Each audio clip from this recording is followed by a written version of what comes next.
Hello everybody, welcome back to the Motown Mix channel. I am your host as always, the Mex Canadian, and we got a breakdown video for you. Yes, the breakdowns are back, and I'm going to be doing a breakdown of the overtime goal against Dallas from a few days ago. Now, I wanted to do this one because there's been a lot of talk online about whose fault this was. Right? There's been a lot of talk from people saying, well, John Gibson should have saved it. This was John Gibson's fault. Gibson's letting in soft goals. Now season's over. Which, some of that's probably true. I'd say some of that is true. Gibson should have saved this one, in all honesty. But that pressure to save it could have been alleviated if Edvinsson played this better. Now, we're going to start this from right here. This was right after the Red Wings got a rush chance in overtime, and it was obviously not successful. Puck goes to the corner, Dallas retrieves it, and that's when they skate down the ice to get the game-winning goal. So we're going to play it through. I'll narrate what I can, and then we'll go into the breakdown. So as you can see, corner, perfect pass straight to Harley. Edvinsson, he doesn't play this well. I don't know if you guys can tell, that's why I'm here, but he doesn't play this particularly well. So if we go back, we'll start from here. He's backpedaling, right? He had to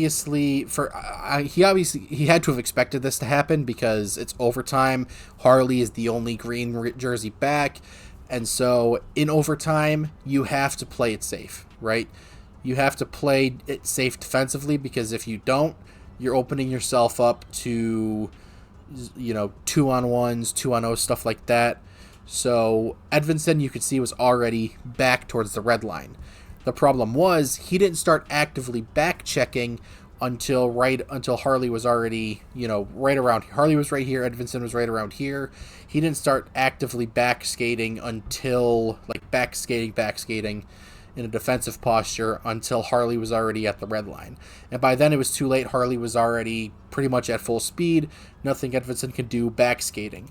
So he immediately has to turn, and this is where the majority mess up is, because what I would do in this situation, and what Edvinsson probably should have done in this situation, was he should have, instead of going straight, you'll see here in a bit, he ends up going straight, and a lot of people are saying that Edvinsson forced him to the outside. Well, yes, he forced him to the outside.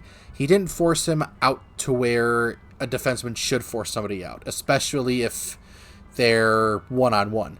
Right? If you're one-on-one, you want to push the attacker as far to the boards as possible.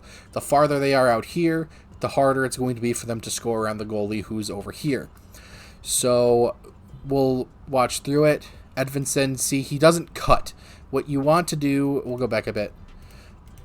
Once you reach this position, once you're already forced to have to turn around and start skating forward as a defenseman, your immediate job is to get in front of the skater. That is your job. When you're back skating, your whole job is to, yes, stay in front of the skater, but push them wide. If you're forced to basically skate forward in what is essentially a back checking position, then being able to force them wide is almost out of the question. At that point, you have to play the puck. At that point, you have to just break up whatever momentum they have and pray to God, essentially, that your forwards or your defensive partner or whoever, in overtime it's your forwards, are able to come back fast enough to help. Now, on the ice for this one, I believe was Kane, and I want probably either DeBrincat or Casper.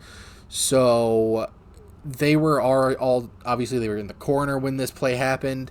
That's why it's only Edvinsson and Harley back in the first place.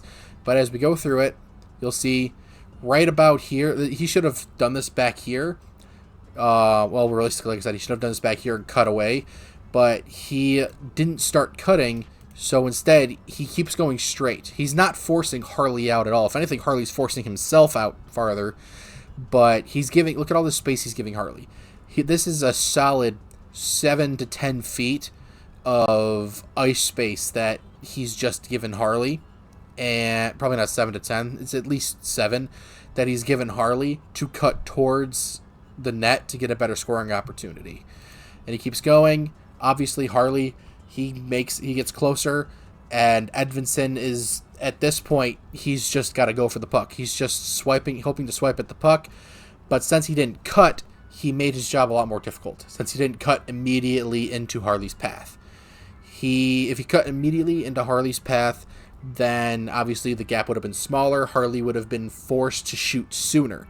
Instead, since Edvinsson didn't force anything on Harley until right about here, Harley had so much time to get closer and closer, and by the time Edvinsson gets there, Harley takes the shot from the face-off dot. Yes, probably bad goal by Gibson, but Edvinsson gave him so much time and space. Like, it wasn't a very good defensive play by Edvinsson, right? We'll go back, watch through it again, and see right here, his first mistake was not being ready to back up sooner, right? One-on-one, if you see what is essentially cherry picking, right? It's not cherry picking in the definition, but when you see somebody in overtime at center ice that's not on your team, like you see the green jersey, you immediately have to start backing up and assume that puck is going to get to them. Because maybe it doesn't. Maybe your forwards regain possession in the O-zone, then both you guys are skating back into the O-zone and hoping. But as a defenseman, you need to make sure you are in between the opposing player and your goaltender at all times in overtime. And then, like I said, right here, once he turns around, he should have just immediately cut, basically in the direction of the ref, but, a little bit, maybe like right around here, he should have cut and put pressure on Harley. He doesn't pressure Harley like at all until he gets to the circle. And it's very little pressure either. There's almost no pressure on this play at all. Gives Harley all the time and space to bury this one. And like I said, bad goal by Gibson to give up. But ultimately, if Edvinsson just put more pressure on him, forced him more outside, this goal likely would have never happened, right? At worst, Harley would have done what everybody else in overtime does. He would have done, well, one of two things at least. He would have just stopped, held on to the puck. Probably would have been a board battle if Edvinsson pressured, or he would have just held on to the puck, waiting for his teammates to come back into the zone, and then they start cycling and doing their whole thing. Or he just goes around the net, allows Gibson to keep his eye on the puck, know where it's at, and la-di-da. This goal probably doesn't happen. Maybe Detroit wins it. Who knows? But like I said, overall, I don't think Edvinsson played this particularly well. Bad goal by Gibson to give up, sure, but Edvinsson has to put more pressure on him. He's got to cut off the skating lane and shooting lane ASAP. The moment we'll go back one more time. The moment you have to turn around here, that immediately means your job is to cut off the opposing player's skating path and make sure he has as little room as possible to make any sort of play. So that's just how I see it. That's how I'm looking at it. And that's about it for this breakdown. Hope you guys did enjoy. Let me know what you guys think in the comments below. And I'll see you guys in the next one. Take care.